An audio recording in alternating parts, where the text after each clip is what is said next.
모든 영상에 소개하는 내용들은 각자의 판단에 맡깁니다. 리 에이스 채널은 항상 모든 영상에 있어서 유료로 하는 것들은 신중하게 결정하시는 것이라고 말씀드립니다. 아울러 무료로 하는 것들 역시 각자의 판단으로 선택해서 결정하시는 점이라는 것을 강조드립니다. 안녕하세요, 리 에이스입니다. 자, 여러분들, 이번 시간은 바이낸스 거래소의 파산 가능성에 대해서 지금 말들이 많이 나오고 있습니다.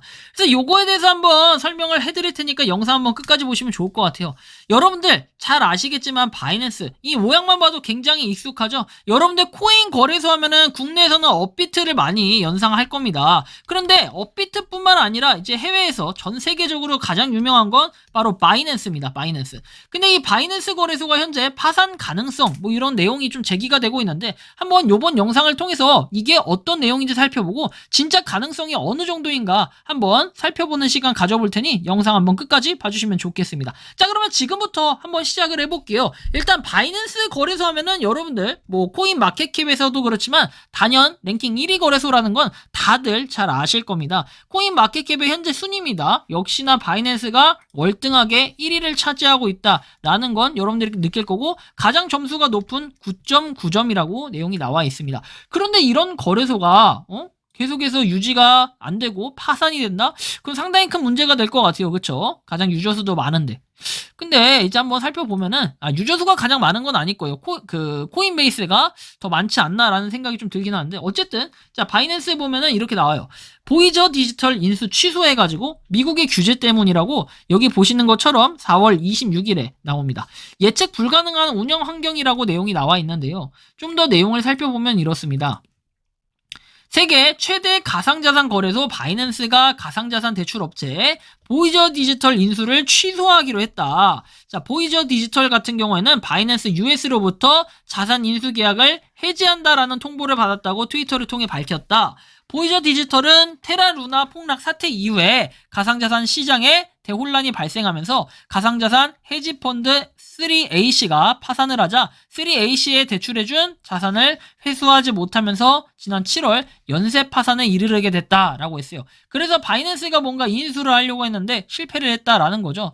바이낸스에 대해서도 미국 당국이 위법 가능성을 살펴보는 중이라고 얘기를 해요. 그래서 미국 검찰이 수년간 자금 세탁, 불법 송금 등의 혐의로 바이낸스를 수사해온 것으로 지난해 말 알려졌다고 하는데, SEC는 바이낸스 스테이블 코인의 바이낸스 USD, BUSD를 미등록 증권으로 간주해서 2월 발행사를 고소하기도 했다라고 합니다. 상품선물거래위원회 CFTC도 거래 및 파생상품 규정 등 8개 법규를 위반한 혐의로 바이낸스를 지난달 고소했다고 합니다. 계속해서 뭐 고소를 때리고 있는 바이낸스는 계속 고소를 당하고 있어요. 일방적으로 두들겨 맞는 게 아니냐라고 할 수 있는데, 사실 뭐 좀 더 저는 살펴보면 좋을 것 같다는 생각이 들어요. SEC 출신 바이낸스 위험해 보여 뱅크런 가능성이 있다라고 해서 5월 3일에 올라온 글입니다. 노동시장이 위축되자 비트코인이 상승을 했고 스테이블 코인의 보유수가 줄었다. 2년간 최저 규제 영향이라고 얘기를 합니다. 좀 내용을 더 살펴보면은, 앞서 미 노동부는 뭐 3월 민간 기업들의 구인 건수를 발표하는데, 이게 구인 건수는 시장의 예상치인 977만 5천 개를 하회하는 959만 개로 집계가 됐다라고 나옵니다. 아니 근데 노동시장이랑 우리랑 무슨 상관이에요? 라고 하실 수 있겠죠. 자, 2021년 4월 이후에 최저 수준이라고 하는데, 자, 3월 구인 건수로부터 노동시장의 둔화세가 감지돼가지고 연준의 긴 금리 인상의 여정이 이달 FOMC를 끝으로 마무리될 수 있다라는 얘기도 나왔어요. 자, 구인 건수가 중요한 이유는 뭐냐면은 노동시장의 견고함을 나타내는 지표라 가지고 금리 인상폭을 결정하는 여러 가지 요소 중 하나로 꼽힌다라고 해서, 노동시장이 견고할수록 미 연준의 추가 금리 인상 가능성이 올라가는 경향을 띠는 거, 이런 게 바로 뭐다? 노동시장의 영향력이라고 보시면 되는데, 일단은 일반적으로 거래소의 코인 보유량이 상승하면 매도될 수 있다는 코인의 수가 늘어난다라고 해석도 하고 있대요. 거래소들의 코인 보유량에 대해서 설명을 한 내용이기도 한데요. 좀 더 추가로 살펴보면은, 자, 이런 내용도 나와요. 바이낸스가 준비금이나 재무 감사와 관련된 구체적인 증거를 관련 당국에 제출한 적이 없는데, 리스크 중에 요인 중에 하나라고 분석을 했대요. 바이낸스가 여전히 본사 위치와 관련한 의혹을 가지고 있는 데다가 준비금 중에 스테이블 코인과 관련한 디패깅 가능성에도 노출돼 있다라고 주장을 했대요. FTX 사태로 인해서 중앙화 거래소 CEX에 대한 신뢰도가 하락하면서 바이낸스에서도 일시적으로 30억 달러 4조 원이 인출된 내용을 공유하면서 뱅크런 가능성도 열려 있다라고 분석을 했대요. 스타크 변호사는 이러한 바이낸스의 거래소 환경으로 인해 미 법무부가 바이낸스를 기소할 가능성도 열려 있다라고 덧붙였다고 합니다. 이게 이제 5월달 기사, 그러니까 즉 이번 달 얼마 며칠 안 된 기사라는 거죠. 여기에 더불어서 이제 요즘에는 참 그래요. 미국 은행이 계속 연이어서 파산에 대한 내용이 나와요. 절반이 파산할 수 있다라고 분석을 했다고 합니다. 근데 미국 은행 되게 많다. 우리나라에도 은행이 꽤 많긴 하지만 4,800곳까지 될까 이런 생각이 좀 드는데요. 저도 계산은 집계는 안 해봤지만 아무튼 2,315곳이 부채보다 적은 자산을 보유하고 있는 등 자본 잠식에 빠져서 사실상 지급 불능 상태에 놓였다라고 진단을 했다고 합니다.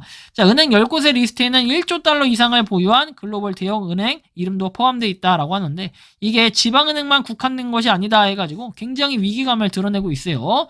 이름을 공개할 수 없지만 가장 취약한 상태에 놓여 있다라고 합니다. 그래서 좀 걱정이 많이 되는 게 바이낸스 거래소도 사실상 은행들이 저렇게 되는데 거래소라고 뭐 세계 최고의 거래소라고 해서 뭐 예외사항이 될 수는 없겠죠. 자, 그 다음 한편 나오는 내용을 보면은 5월 2일에는 이렇게 나와요. 고팍스에서 벨라에서 국내 진출 불확실, 고파이 투자자는 소갈이라고 얘기를 합니다. 또 내용을 살펴보면 이래요. 바이낸스 US는 지난해 파산한 가상자산 대출 업체 보이저 디지털의 자산 10억 달러를 인수하기로 한 합의를 철회했다.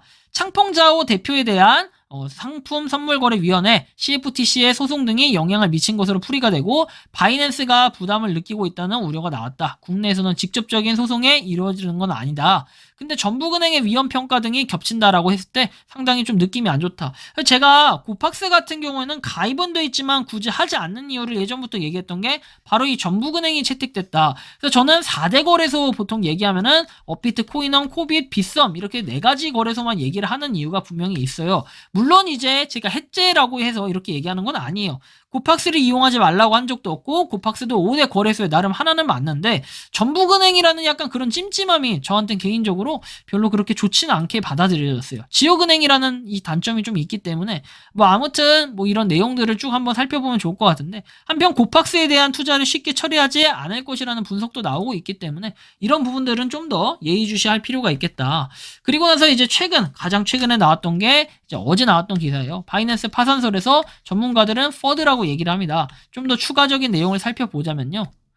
자, 거래량 기준 세계 최대 가상자산 거래소 바이낸스가 8일 비트코인 인출 중단과 재개를 반복했다. 바이낸스에서 비트코인이 출금 중단되고 다량의 비트코인이 유출되며 바이낸스가 곧 파산할 수도 있다라는 소문이 돌았다. 바이낸스는 바이낸스 핫 월렛과 콜드 월렛 간의 이동이라고 설명을 했다고 합니다.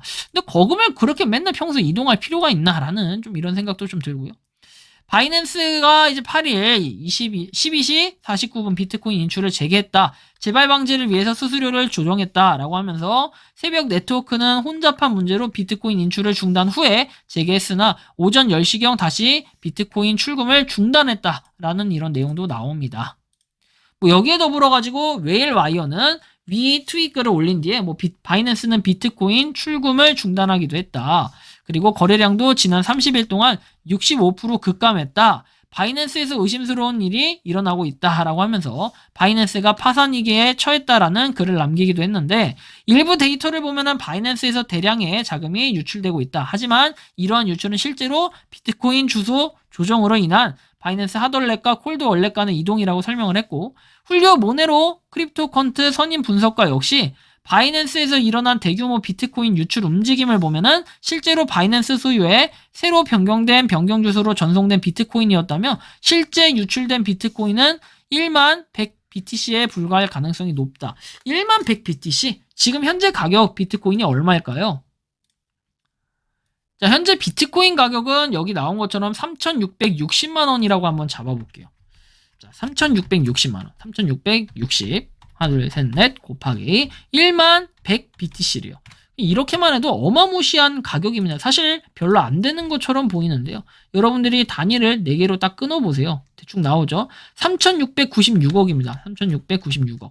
근데 아까도 4조에서 3,696억이면은 상당히 적은 10%에 불과하는 숫자긴 한데요. 그럼에도 불구하고 굉장히 금액이 크다라는 걸 여러분들이 느낄 수 있습니다. 그렇기 때문에 각별히 주의가 좀 필요하겠다라는 생각이 좀 들면서도 여러분들이 생각하는 이 바이낸스 거래소는 어떻습니까? 세계 최대 거래소인데 이 거래소가 만약에 파산 위기에 놓였다라고 한다면은 지금 상당히 큰 문제가 될 것 같아요. 하지만 바이낸스에서 입장을 밝힌 거는 5월 8일에 이런 내용이 나와요. 비트코인 출금 문제에 대한 퍼드가 있었고 이유는 다음과 같다. 비트코인 네트워크 수수료는 한 달에 18배 변동을 했다 해서 구글 번역 버전이라고 이렇게 내용들이 나와 있습니다. 자, 이 뜻은 즉 바이낸스 거래소에서는 지금 파산에 대한 내용은 퍼드다라고 직접적으로 내용을 밝혔는데 사실은 범죄자가 야 너 범죄자냐 라고 했을 때 아니야 난 범죄자가 아니라고 보통 하는 경우가 많기 때문에 물론 그렇다고 해서 바이낸스 거래소가 파산이라고 단정을 지을 수는 없어요. 바이낸스 거래소에서 직접적으로 뭐라고 했냐 퍼드다 라고 얘기를 했기 때문에 당연히 신뢰를 할 수밖에 없는 이런 구조긴 해요. 왜냐면 우리가 직접적으로 알 수 있는 방법이라는 게 사실 없기 때문에 저는 그래서 이런 부분을 한번 생각해 보고 싶어요. 바이낸스 거래소가 만약에 파산이다 라고 하면은 과연 코인 시장이 어떻게 될까? 이런 부분하고 좀 엮어볼 때 최대 거래소, 그다음 최대 거래량이 나오는 만큼이나 바이낸스 거래소가 파산을 하게 되면 엄청난 하락이 있을 것으로 좀 예상이 돼요. 근데 이거는 코인 시장에 영향을 아예 안 미친다 이렇게 얘기하시는 분들이 있을 수도 있겠지만 저는 엄청나게 큰 영향을 미칠 거라고 생각합니다. 바이낸스 거래소에서 뭔가 상장을 한다 하면은 여러분들 완전 상장비면서 쫙쫙쫙 올라가는 이런 걸 많이 봤잖아요. 그랬기 때문에 바이낸스 거래소가 그만큼 영향력이 있는 만큼이나 지금 고소도 당하고 있겠지만 이 상황을 잘 극복해가지고 코인 시장이 더 이상 떨어지는 일이 없었으면 좋겠다라는 게 제 개인적인 희망이지만 코인 자체를 사기로 보는 사람들은 당연히 바이낸스 거래소가 파산이 됐으면 좋겠고 아마 그러기만을 바라고 있지 않을까 이런 생각도 드네요. 여러분들이 생각하는 이 바이낸스 파산에 대해서 어떻게 생각하십니까? 자유롭게 의견을 댓글로 남겨주시면 좋겠다라는 말씀까지 드리면서 이번 영상은 여기서 마치는 걸로 하겠습니다. 도움이 되셨다면 구독과 좋아요, 알림 설정 부탁드리겠습니다. 리에이스였습니다. 감사합니다. 평소에 궁금하셨지만 내가 시도해보기 어렵거나 시간 낭비하고 싶진 않고 새로운 제보를 해주실 분들께서는 아래의 주소로 메일을 보내주시면 제가 해결해드리겠습니다. 단톡방은 유튜브 검색창에 소통창구를 개설했습니다를 검색해주셔서 확인하시면 됩니다. 아울러 채널 멤버십 가입 시 다양한 혜택을 누리실 수 있으니 참고해주시기 바랍니다. 시청해주셔서 감사합니다.